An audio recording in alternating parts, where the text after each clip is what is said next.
Hello and welcome back to Parley, my on-the-spot responses to the prompts you folks submit. This one is from True Parley Grandmaster Foot about Alan Wake and being lost in fiction. Invisible Wall episode 17 about taking nested art to the extreme and... No, I can't do this. To be honest, this is just me rambling about Alan Wake and Alan Wake 2. I don't know who this is for. Maybe somebody will enjoy this. And Mr. Fruit, this is a great thing about Parley. You don't have to care about that, and I don't either. It's okay for us to just read this Parley. I'll spend the rest of the time we have commenting about it as best I can, and then that's okay. Yeah, I mean, as a policy thing, my perspective is that when people have requested Parley like this, sometimes I've gotten someone as a Parley patron for like a few months and they do Parley like this, and then they kind of just get tired of it and don't want to do something else and stay signed up or cancel their subscription, or they switch to doing a different kind of Parley. But it's okay to just want to share something with us like this. Like, that's fine.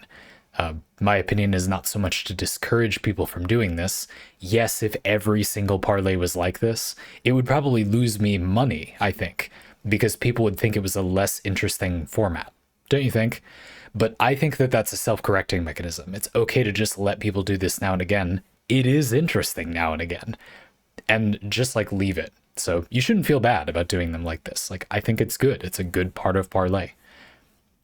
You even included further, I'm not sure if this is a Parley. There isn't really a question in here, but I wanted to offer some closure for this topic of outsourced or not quite real art. Feel free to comment on any part or not to if you don't have anything to say. I'll be back with normal Parley next month. Let's just jump into it.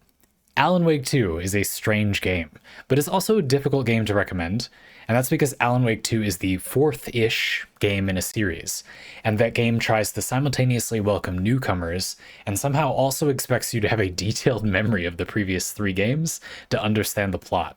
So this is how this is going to work. I will have to spoil huge parts of Alan Wake, Alan Wake's American Nightmare, and the Control DLC. The game Control, it's DLC.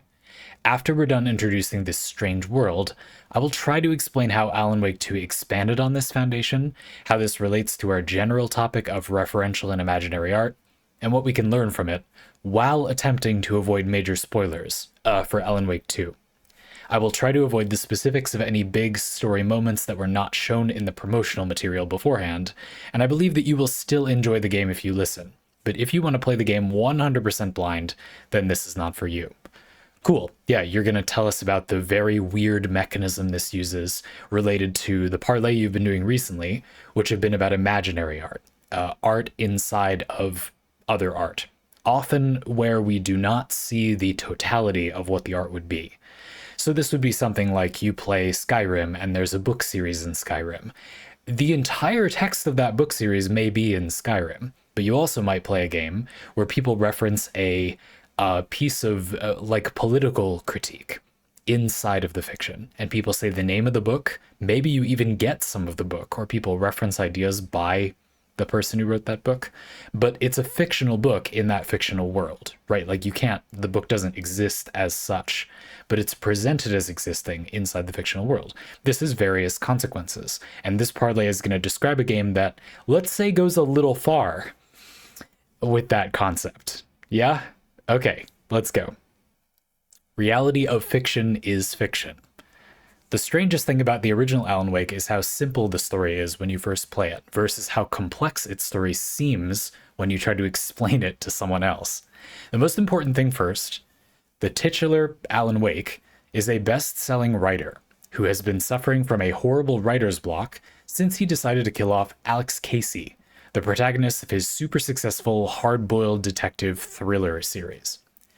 His wife decides to go on a vacation to the town of Bright Falls in Washington State to help him recover. During his first night of his stay on Cauldron Lake, a supernatural event occurs. His wife gets taken by the dark presence, and Alan Wake is forced to write a horror story called Departure, where the dark presence begins to corrupt the town of Bright Falls. A story that becomes real because Cauldron Lake has the supernatural power of amplifying art and turning it into reality. I hope that makes sense. The rest of the game sees Alan Wake fighting the corrupting effects of the dark presence with literal light, trying to rewrite the outcome of the story.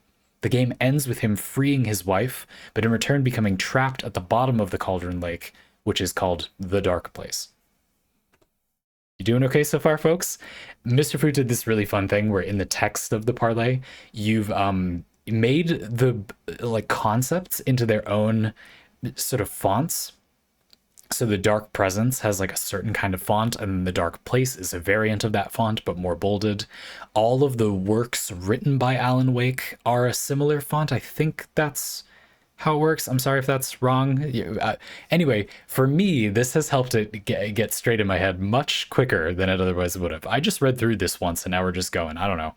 I did look up the Dark Presence because I was interested to know how Cauldron Lake works. I've been very interested lately in power systems and the rules of a magic system, and there are rules, but because I don't know anything about this except what I read in this parlay and the rules, I don't know if the rules are spoilers, so I won't tell you what they are.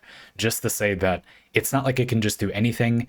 This is a relatively hard magic system. It sounded to me like it is anyway. When Alan Wake writes things, they can become reality, but there are several specific restrictions on that. I think that a naive perspective views something like this as a theater for Deus Ex Machina. You know, the things can just happen for no real reason. But if you obey the rules of drama, this is not necessarily the case. And let's just say there are sufficient restrictions that it cannot just do anything. You could just think about the way it's presented in this paragraph. The Dark Presence needs Alan Wake to write Departure for the town of Bright Falls to start getting corrupted. The Departure. And then his wife gets stuck or whatever. So that means there are some rules to how things can change. Pretty cool. Anyway, continuing. So we've got Cauldron Lake supernaturally modifies art to make it more powerful and can turn it into reality. The Dark Presence wants to use Alan Wake using the power of the Cauldron Lake, which turns art into reality, to do like some stuff. And that happens. Somehow in the conclusion of the game, Alan Wake gets trapped under Cauldron Lake. That's confusing on purpose, I'm sure. But his wife is able to escape. The Alan Wake DLC and the spin-off of Alan Wake's American Nightmare both deal with Alan's attempts to escape the Dark Place by writing a new story, attempts that are destined to be unsuccessful. In these attempts, we are introduced to Scratch. Mr. Scratch is a dark, twisted, and cruel doppelganger of Alan Wake, manifested by the Dark Presence.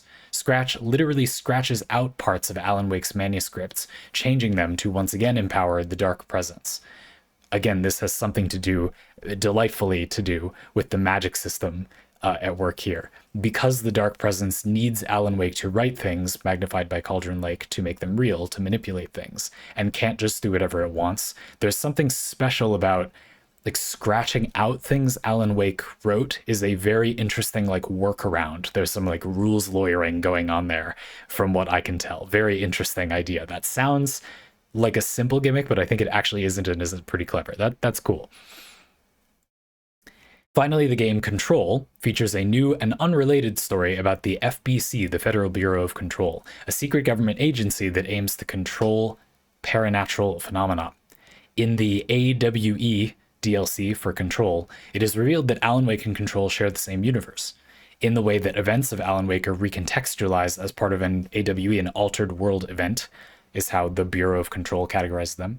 Alan Wake is now a paranatural entity categorized by the Bureau, and key items like the light switch are objects of power.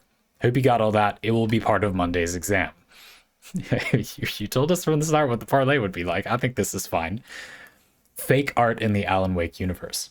How does all this relate to our original topic? Right, this was meant to be about imaginary art? Well, it's already fairly clear that there's a lot of that, and that's a significant part of this plot. We probably don't get the full text of Departure, the novel he has to write to trap his wife inside of the Dark Place, but then he somehow gets them to swap. Okay.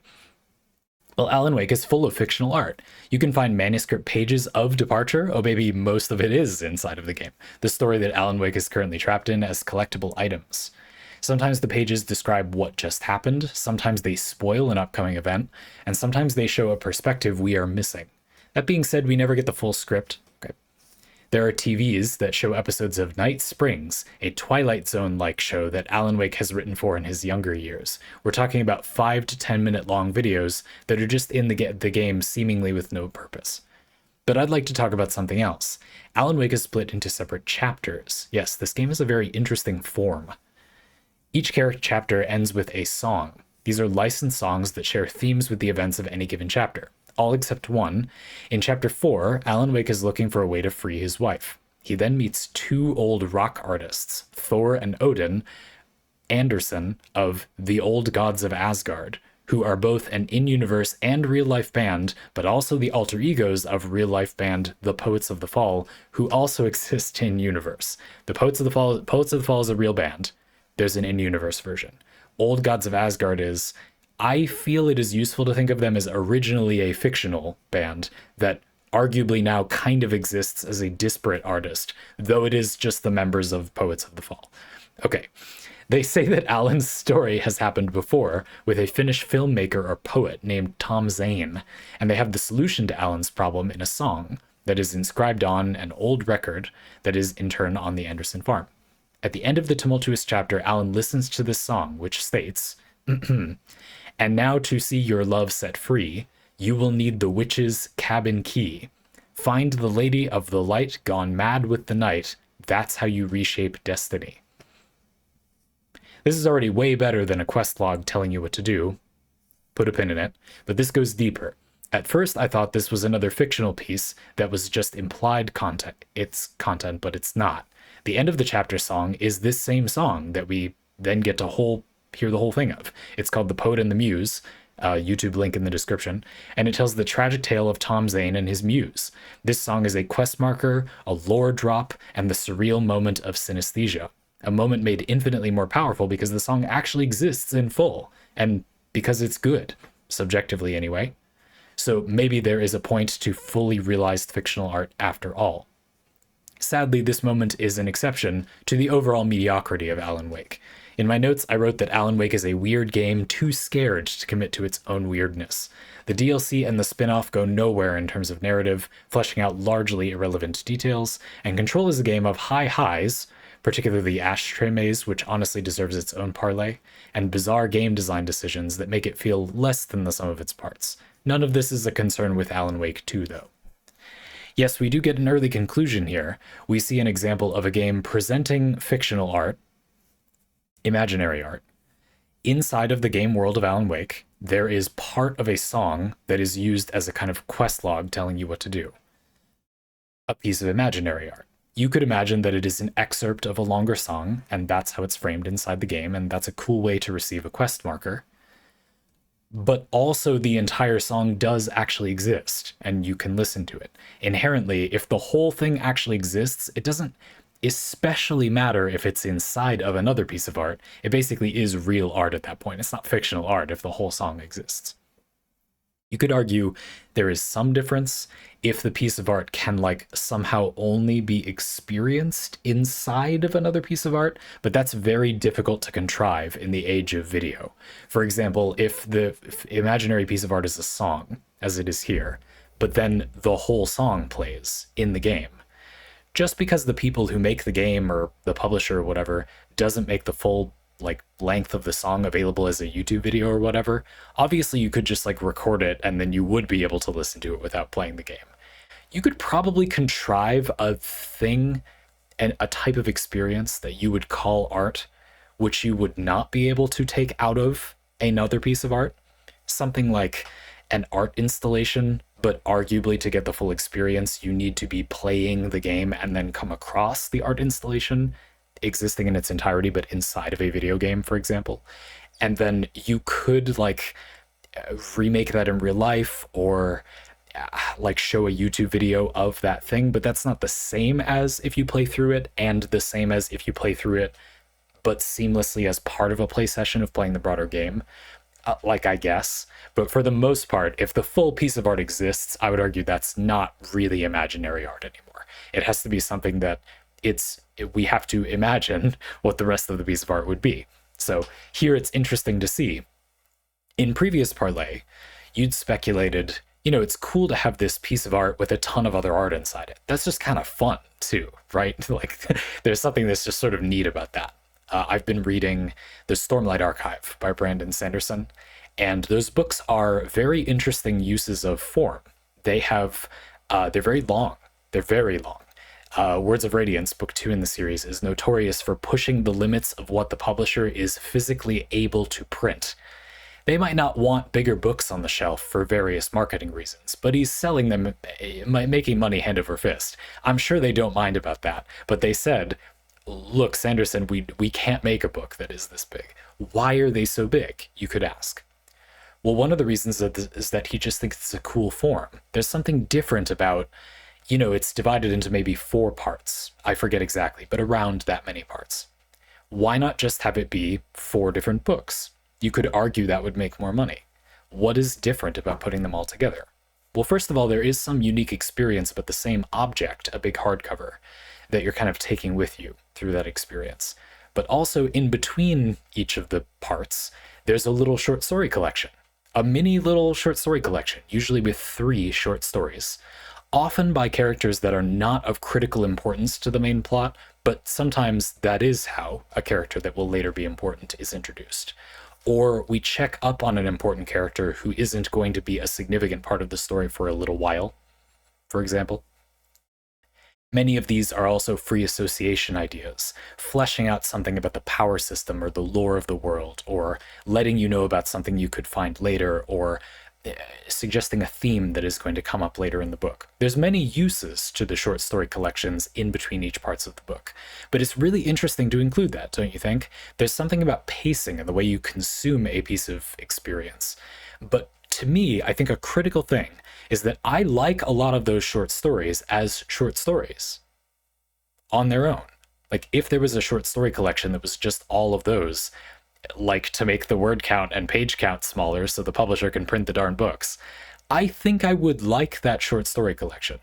And so it's interesting to see that it kind of affects how good that like art inside art experience is, that they are complete stories. That's what I'm getting at.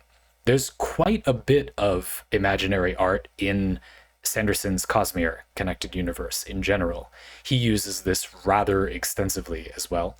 And I think that's really cool. I think a lot of it is effective, but I find myself agreeing with you, Mr. Foot. I feel like we have some decent evidence that having the art inside art be a full piece of art maybe is more effective. And a lot of the effectiveness of seeing part of a piece of art inside a piece of art, a piece of imaginary art, is that we want to see the whole piece of art, I would argue. I'm sure we talked about that in previous Parley, but just to say, yeah, I find that to be a compelling additional data point in favor of that kind of thing. And what I'm taking from the Stormlight Archive and the Cosmere in general is that having like a palette cleanser or like a refresher or a different piece of art of a different length or even a different form that kind of breaks up the pacing of a larger, probably, piece of art has benefits that I feel like we are not fully explored by saying it's a piece of art inside a piece of art. Just as another example, his Stormlight Archive features some novellas. Yes, every few books, you have to kind of take a well, you don't have to, but you're meant to kind of take a pit stop and read a little novella. Now, compared to the length of a Stormlight Archive book, longer than several novels put together of normal length, a novella is very short. Shorter than maybe even one part of the Stormlight Archive would be. So these are very short. Not as short as a short story, but significantly shorter than even a normal novel. And a Stormlight Archive book is like easily several normal novels worth. So of like word count or whatever. So it's interesting how that's so built into the series. And as I've been reading through these books, I took care to plan out the order I was reading them in such that I like take a breather now and again. I don't just read the giant books back to back to back. There's a way to order it, a couple of good ways to order it, that you would always have a kind of like palate cleanser. You sort of take a break for a bit.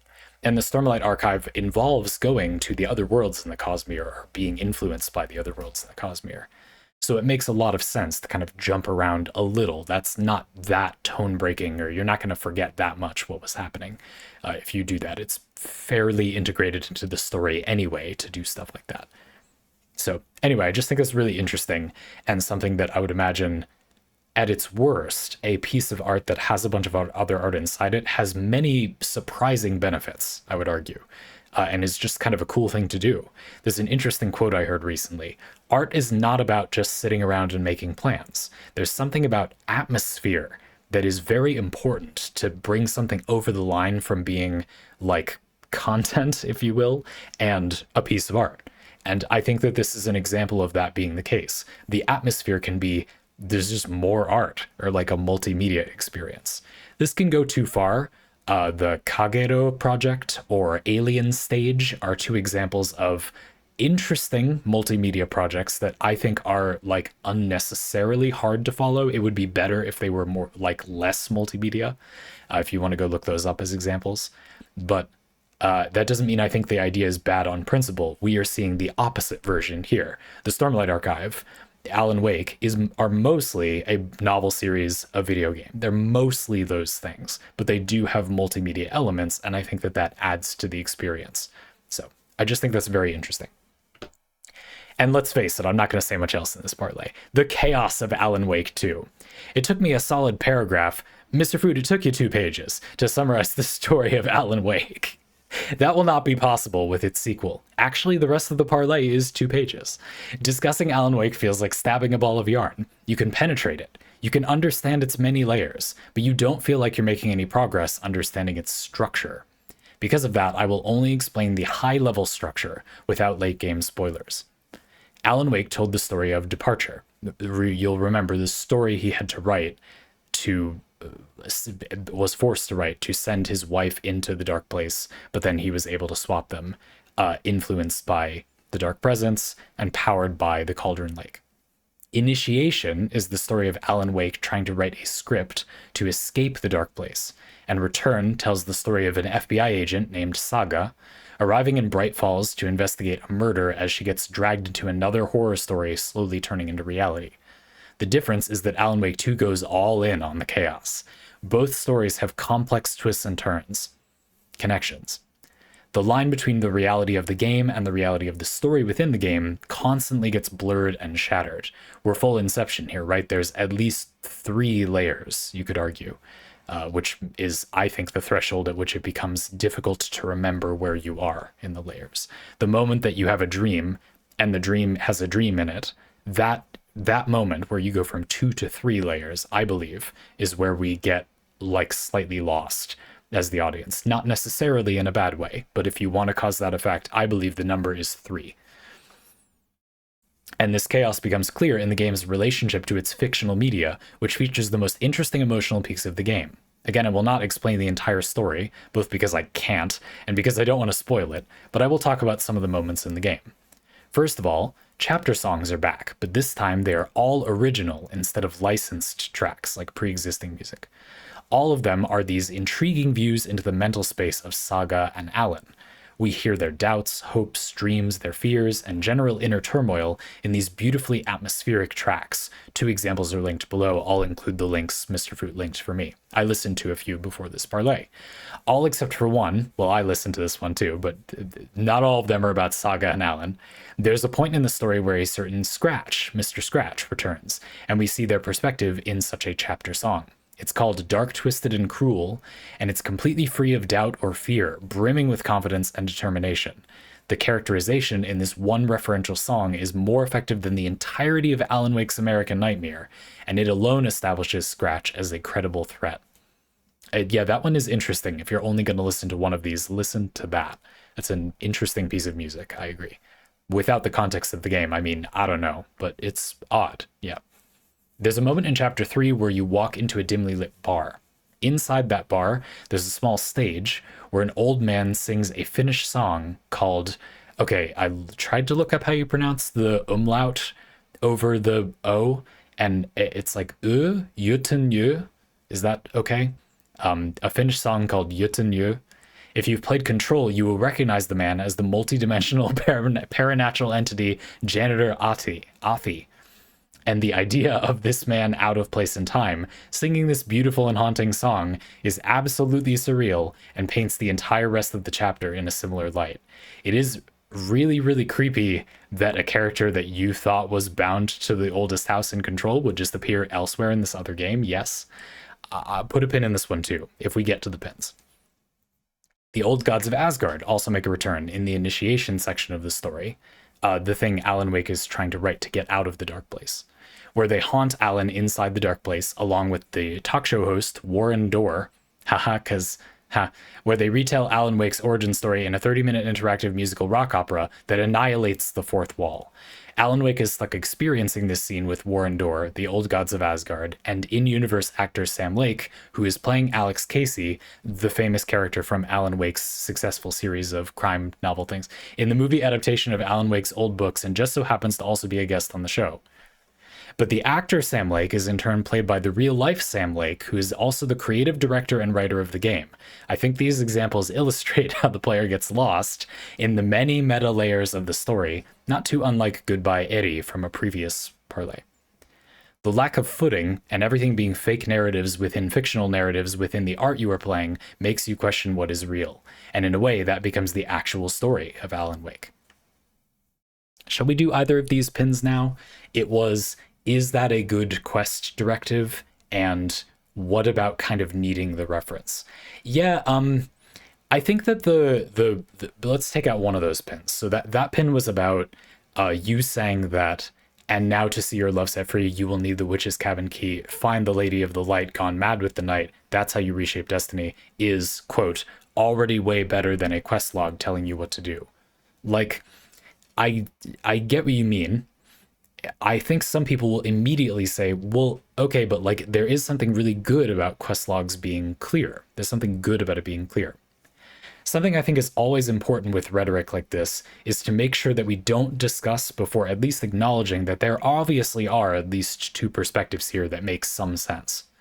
Having a quest marker on the map that tells you exactly where to go has some benefits, and it would be idiotic to suggest that it does not have any benefits. We shouldn't discuss the subject without acknowledging the benefits it has. They're obvious. It obviously is beneficial in some ways.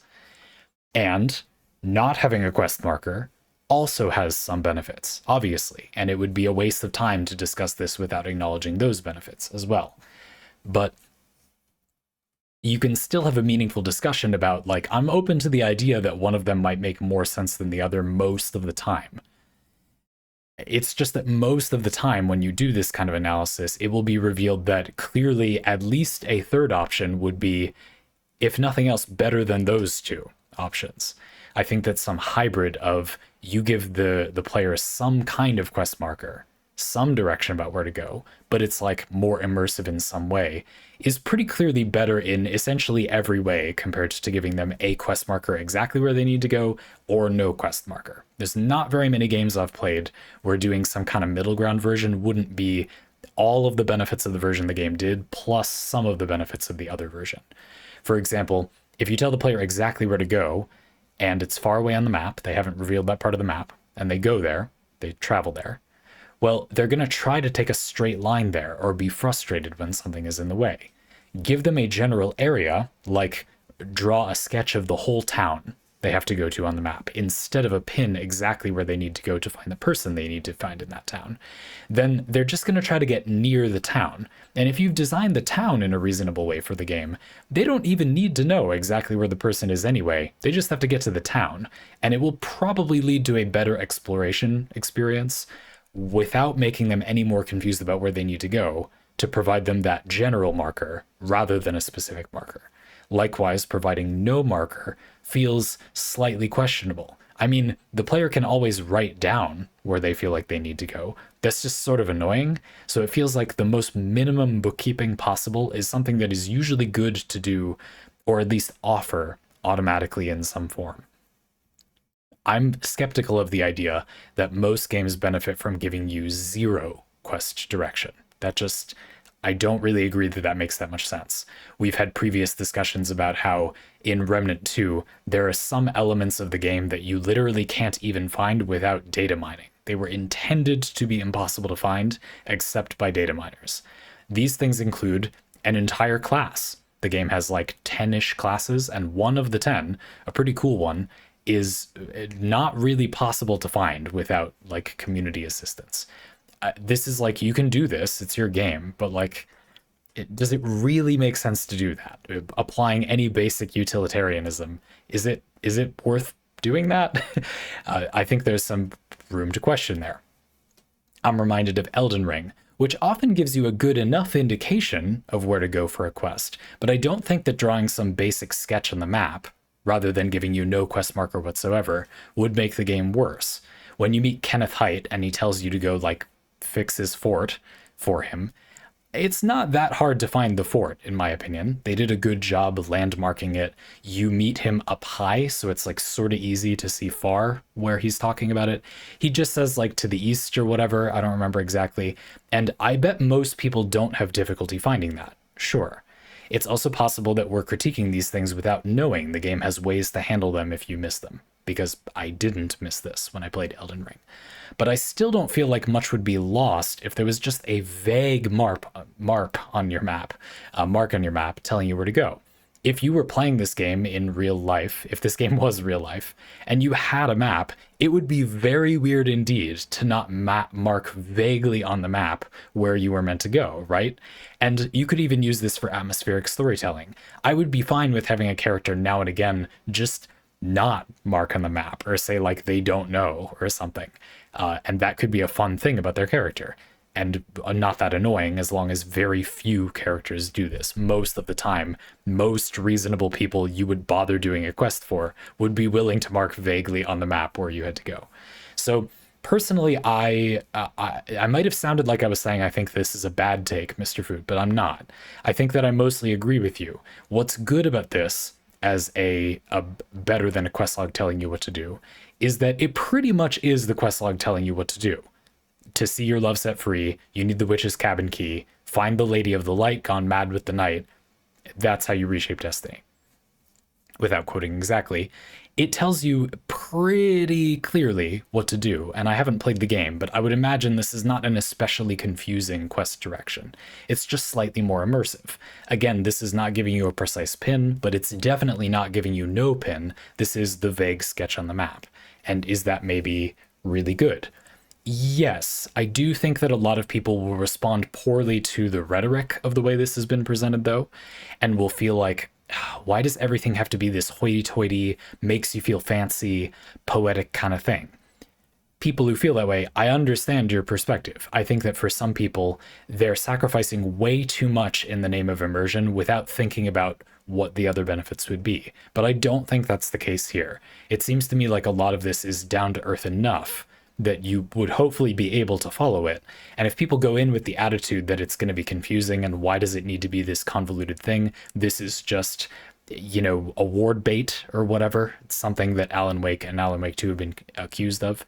Like, I understand that perspective, but consider that anything can feel confusing if you present it a certain way. We're presenting it as confusing partly to just poke fun at it and have fun with the fact that what we're saying here is ridiculous. But you can get the idea well enough of what Mr. Foot thinks is cool by doing it this way too. So I just thought it was worth taking a little interlude to say that I think a lot of people will turn their nose up at the entire subject of this parlay.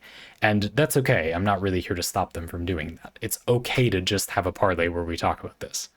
That being said, it is worth noticing that there are places in here where this is not the most contrived way you could present something. And I think that people that are generally feel like they're against this more immersive but less clear storytelling will look at something like that quest objective and say, oh, why does it have to be so unclear? But I want you to note that it could be much less clear. It could be much less clear. If you listen to those songs that I linked in the description that Mr. Foot linked to me, the end chapter songs in Alan Wake 2, I listened to the first two and I was very confused, but none of the words in the song confused me. I was just confused because they're ideally meant to provide more context for events you just witnessed in the game. And Dark, Twisted, and Cruel, I felt like I had enough context with barely just the concept of Mr. Scratch and some extremely vague understanding of the game's magic system that I listened to that and went, oh, I understand some things about this character now. Okay, you know. So I don't know. I just wanted to propose that maybe there actually is a surprising amount of restraint in a lot of these cases. Letting all chaos break free and embracing the game's chaotic nature doesn't mean putting absolutely no artistic restraint into things. I think it's actually pretty impressive how some of these things are surprisingly well structured. I actually have the "Show Me the Champion of Light," that song from Alan Wake 2 on my phone, and I listen to it all the time without any context from the game. I just think it's a nice song. It's a perfectly coherent and fun piece of music without needing the rest of the game. And to me, I think that is a key point in favor of this type of stuff. The ultimate test is it good without its context? Oh, would you look at that? There's that other pin. We're going to leave it in for now. But the point about, it being haunting that you see Janitor Afi, a paranatural entity that is a major character from Control in Alan Wake 2. Like, maybe we'll get to that pin, but Anyway, let's conclude. The beauty of metaphor and conclusions. What do I mean when I say that the nature of what is real is the story of the game? I'm mostly referring to two fictional art pieces and the ending of the game. There is a full, missable 20-minute short film toward the end of Initiation called Yuten Yu, the name also of that song that the janitor was singing. See, I kind of planned out the structure of this, and it is both abstract and surreal. In universe, it is one of two movies Tom Zane had directed, and it is said to be able to change people, not unlike a certain stage play called The King in Yellow from the previous Parley, but this time we can actually experience the thing in full. The contents of the movie have next to no connection to any part of Alan Wake, except them starring Sam Lake in the main role, while the antagonist is played by Tom Zane in universe and Ilka Villi, Alan Wake's mocap actor, in real life. Thematically, it resonates with the idea of the reality of creating a story and the story itself and how they interact. After seeing the movie, I felt changed. The game suddenly looked different to me. Yes, it's conspicuous to use Alan Wake's mocap actor. That doesn't seem like it would be directly related to the plot, would have an odd effect on your perception of the game. That's interesting. I'd love to hear more about it, but I know you had some restraint there, so good job. The other piece of art is Alice's photo exhibition. After escaping the dark place in the first game, Alice, Alan Wake's wife, right, creates a photo gallery / film documentary experience she calls The Dark Place. Slightly different font this time. Nice one, Mr. Voot. This is interesting by itself, but it also opens up the path to a huge set of interpretations that, in my opinion, are supported by the game's ending. All of these interpretations rely on interpreting huge parts of the game as metaphors. They ask you to question whether you actually know anything about these characters. In any case, Alan Wake 2 thematically plays with our relationship to art and how we both shape and are shaped by it. There's a certain reverence for the power of art that can be felt in every single moment of this game, and creating a giant magical lake that can cause art to become real. That also has a certain reverence for the power of art. And that would not have been possible without the reliance on referential and fictional art. Yep, that's a great example of that. So after all this, is Alan Wake 2 worth experiencing? Yes, I believe it's a true achievement of game design and art direction. It seems like the logical conclusion for this line of thinking about imaginary art. But that is not the real question we came here for, in this series as a whole anyway. Is Alan Wake 2 the new big destination beyond the invisible wall, the threshold of what is possible but not often done or probable in game design, that we were looking for this whole time? Is it the thing to match Nier Automata's inaction of stuff beyond the invisible wall? And the answer to that one, at least for me, is no. There is so much realized creative energy in this game, maybe more than any other game I've played. But at the end, they fail to focus it all to one central point. Interesting conclusion. They fail to focus it all to one central point. The game is sadly missing its ending of Yorha moment, the ending E in Nier Automata, where it all comes together. And that is not because they didn't try. There's an attempt at an emotional peak via meta storytelling that was conveyed with the New Game Plus that was added after the release of the game. To me, it felt more like it was for the devs rather than the players. I guess we will have to keep waiting on this front.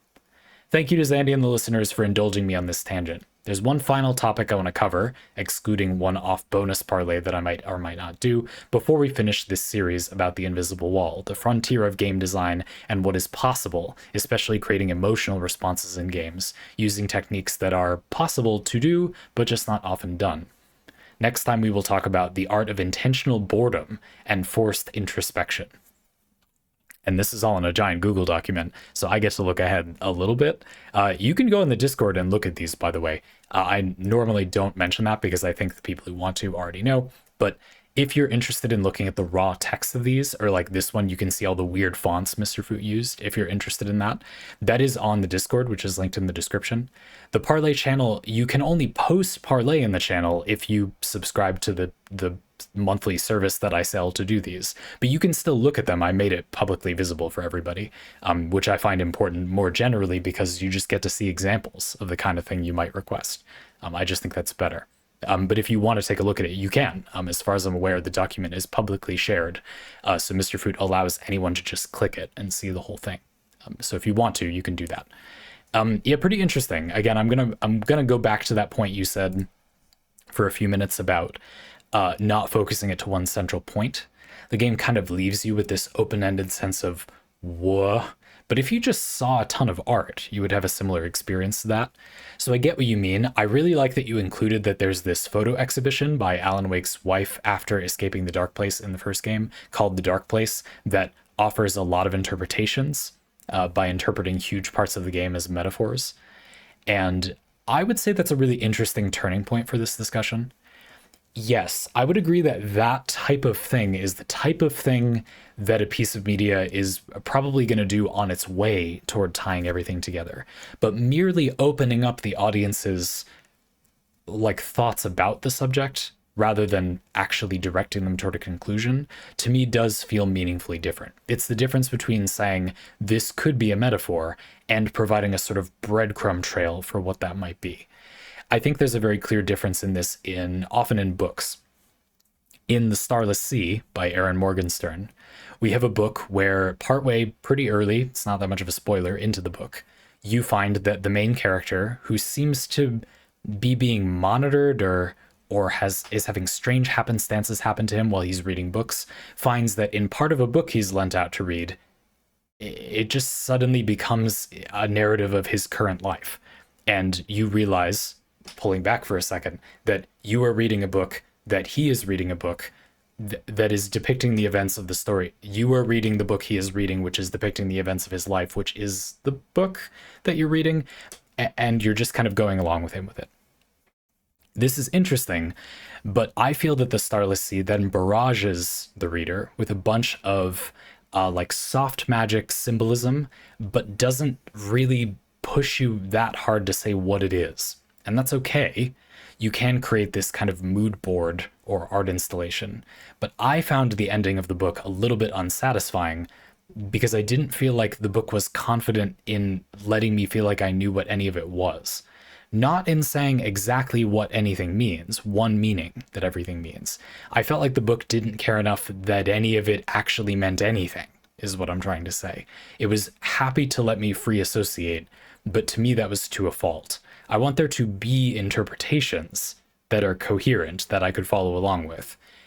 I don't mind if I don't feel like you can be correct. You would never be able to be correct anyway with your interpretation, but I want there to be followable interpretations.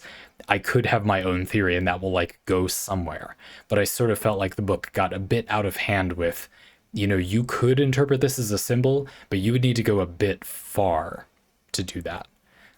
On the other hand, to the contrary, I feel like just reading your parlay about Alan Wake makes me pretty confident that what could the dark presence and the dark place possibly represent for a writer with writer's block? Like, you know what I mean? I can already think of many reasonable interpretations that you could probably coherently follow throughout the game. If there are too many things that feel like a wrench in the works, then okay, maybe not. But I think a flaw I felt there was with The Starless Sea is that there was kind of like too much lore for a world that was so magic realism-y. Whereas this feels like it has mechanics, it's down to earth enough that you could make an interpretation and build your case and just think about it and decide what you think. And the game would be things that could support or maybe less support those points, rather than in the Starless Sea, where I felt like the rule of the world was that you cannot do that. Even though the beginning of the book is arguably a tutorial for how to engage with a piece of work. I think that's very strange. I'm open to people feeling differently. It's just an example anyway. It's not like I hated the book. I just thought I quite liked the book, but I thought it was a little frustrating how many details and how much foreshadowing we got, but it kind of doesn't tie it home to, let me get you started slightly. To put it a different way, if you're meant to be going to this art event, you're reading the book or you're playing this game, and it would be of note to interpret it, I would like you to give me a mood board and a bunch of red string so I can start interpreting it. And if you give me those things, but then the game's text resists that type of interpretation, it would be I kind of don't want you to give me the board and the red string. You see what I mean? I feel like it is, it's tonally consonant. It's consistent, I guess is what I'm saying. I think it's good if the piece is designed to have coherent things you could interpret as metaphors, for it to invite that interpretation, to give you the board and the red string. I feel the flaw with the Starless Sea was that it kind of gave you those things, but went on to be a story that I think you would probably enjoy more if you didn't use them. And that seems like a flaw to me. It would have been worse than if you had just not given them that. And really, I just wanted a story that you could have used them for, because I thought the beginning of the book was good. It did a good job with those things. They just went on to be a little bit not that useful later in the book, in my opinion. So, again, I'm open to different interpretations of that. But here I can see how that would be a big deal for this kind of game, sure. That being said, it does revolve a little bit on the game making some kind of statement about things, sure. I don't always like those endings that are like, and now, what does it all mean? Who knows? It's like, okay, well, you don't have to say what it all means. But if the story is about having an interpretation like that, I would like the game to take kind of a stance. Even if you say, oh, there's a compelling argument for this or that other interpretation. I think it's good for the game to kind of follow through, I guess, if you will. I wanted, lastly, to get to that pin from before. It doesn't seem like this has too many things that are references, and I do think it helps that Control is itself a moderately popular video game that there's a pretty good chance you have heard the name of when you are playing Alan Wake 2. You know of the existence of the game Control, which I think helps a little bit. I get the idea that a paranatural entity, that janitor, who's an important figure in Control, I knew previously. My friend was playing it and I was watching over their shoulder. Would be part of the game. That kind of fits anyway. There's a magical lake that makes art real. Like, okay, And I also think it's an interesting point for interpreting lots of the game as metaphor. It gives you a gentle nudge that, okay, well, maybe this isn't entirely metaphor. Or you could interpret it as one of the pocket dimensions or whatever that you go to in Control. I don't know that much about this game, but I don't know. The whole thing is inside of the bureau. I don't know. The oldest house. So I think this is an interesting detail. I think for me, these types of references are entirely dependent on how much they work on their own. Sounds like it was cool by itself. You don't really need to know who this is by itself. That if you get the reference, it doesn't add a completely different meaning and adds more of the same meaning or a different shade of the same meaning. Here it sounds like that's also true. This scene is a beautiful and haunting song, and the janitor is sort of haunting and we don't really know what's going on in Control. So the reference is consonant with what it means without the reference. I personally feel like that is generally better. That means the piece is not really less complete. It's just like if there's cool sword fighting in a piece of media and you know some stuff about sword fighting, you get the same idea from watching the sword fighting if it's good sword fighting, but you just know a little more about that. That's fine. This is natural with humans. But I think it's a good way to do a reference where it adds to the piece, but it doesn't add something completely unrelated to the piece if you do or don't know the reference. And then finally, that the piece doesn't have too many references. In many ways, this is the benefit of imaginary art in the first place. There's a bunch of references to stuff in this piece. Yeah, references to things that are inside of the piece.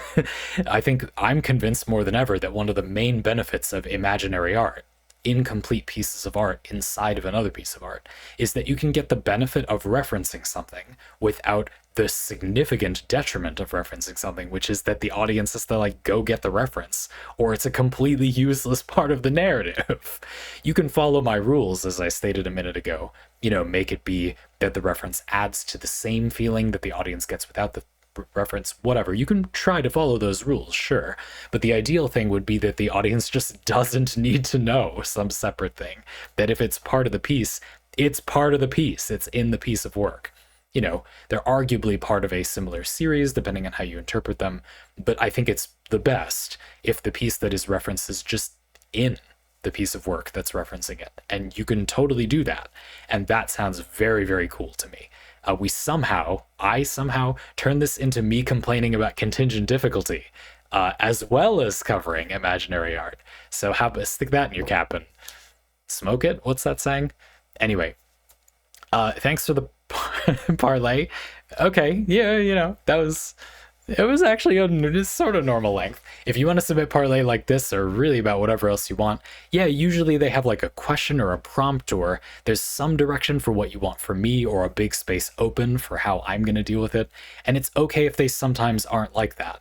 Yeah, this was pushing it in some ways. If I had just read this back to back and made any comments whatsoever or described to you what we're reading, we would have just barely made it in time anyway. And my own comments were relatively minimal this time because I wanted it to not take over an hour. But it's still okay for them to be like this. I'll do the best I can. As long as you're willing to be understanding and you want my interpretation, because if you don't want my interpretation, then you probably really don't want parlay. Rent out some mental space and let me chew on your thoughts with you for a bit. That's sort of gross. Link in the description. See you in the next one.